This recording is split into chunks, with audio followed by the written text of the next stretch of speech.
After 9 years, this Prime Minister, this NDP Liberal Prime Minister, is not worth the cost of mortgages, 76% of which will become more expensive over the next 3 years, according to the federal banking regulator, OSFI. This after the Prime Minister said rates would stay low for long.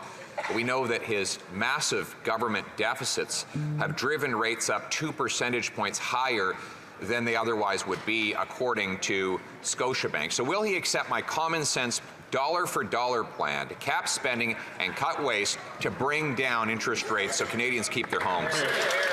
The Honourable Deputy Prime Minister and Minister of Finance. Mr. Speaker, we know the truth. The Conservatives don't actually care about Canadians who are struggling to pay their mortgages. And we know that because when we put forward something very concrete to support those Canadians, the strengthened Canadian Mortgage Charter, they refuse to support it. When we put forward a plan to help first-time home buyers with 30-year mortgage amortizations, the Conservatives voted against it. The fact is, the only thing these Conservatives know how to do is cut, cut, cut, and the only Canadians they care about are themselves.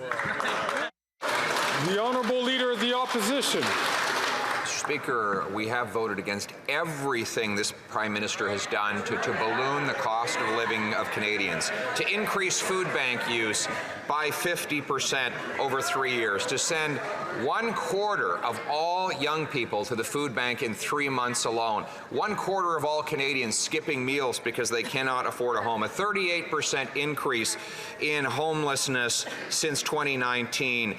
50 new homeless encampments in Toronto, now a total of 256 of them in the biggest city in the country. Why is it that the more they spend, the more Canadians hurt? Here, here, here. The Deputy Prime Minister and Minister of Finance. Mr. Speaker, we will take no lessons from the Conservatives when it comes to supporting the most vulnerable Canadians. The fact is, when we formed government and when they left government, the poverty rate in Canada was 14.5%. It is now 9.9%. The Canada Child Benefit has lifted hundreds of thousands of children out of poverty. The GIS helps 900,000 seniors. The only thing they know how to do is cut, cut, cut. Tory times are hard times, Mr. Speaker.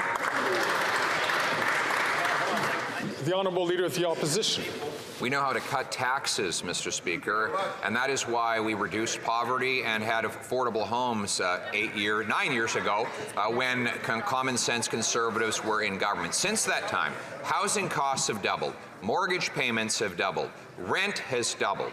The number of homeless encampments in Canada is up by hundreds of percent. We now have 1 in 4 Canadians skipping meals because they can't afford the cost of food. Will the government finally stop the policies that make Canadians poor, get off the backs of the working people, and let Canadians keep their homes? The Honourable Deputy Prime Minister and Minister of Finance. Mr. Speaker, we know what the Conservatives really believe and what they really do.